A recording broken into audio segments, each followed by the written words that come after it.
You can ace every calculus test in high school, memorize every equation, and still freeze when you sit down for a competitive exam like the JEE. These exams evaluate engineering aptitude, the specific ability to take theoretical concepts and apply them to novel, unpracticed situations. Analysis of student performance shows that over 30% of the variation in engineering aptitude is determined by a single factor: individual reasoning ability. Look at the difference in approach. While a novice forces a memorized formula into a dead end, an expert stops to map the constraints of the problem before touching a calculator. Moving past the frustration of a novel problem requires shifting focus from the numerical answer to the structured process behind it. That process starts with inductive reasoning. This is how we observe specific examples and patterns to build a general rule. This calendar shows 3 months of spending. Identifying higher weekend costs lets you derive a behavioral rule. Deductive reasoning works oppositely.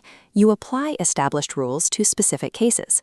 Applying the cost per unit rule to these two store offers mathematically proves the better deal, removing all guesswork. Inductive reasoning provides the map of the problem space, while deductive reasoning helps you navigate it. Setting subgoals and identifying logical steps is a muscle that must be trained. Experts often use logic games to practice this breakdown without the distraction of heavy mathematics. In a visual puzzle, you cannot guess the solution. Satisfying condition A validates condition B, creating a sequential path.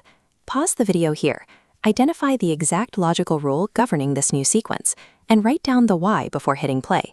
If you found that sequence difficult, you likely hit the messy middle. This is where novices get lost in useless lines of reasoning, while experts spend that time analyzing and planning their route. To maintain clarity, follow a strict 4-step framework: analyze, plan, implement, and verify. Every transition must be justified with an if-then statement. Apply this to a JEE problem. Ignore the numbers. Isolate constraints and variables first. This establishes the planning phase. This interface shows how advanced topics are inaccessible until the student stabilizes the prerequisite knowledge. Complex problem solving works the same way. You can only reach the final calculation once you have satisfied the base conceptual dependencies. This structure gives you control over the problem. Prioritize aptitude over calculation. Use induction to find the rules, deduction to prove the case, and always plan before you execute.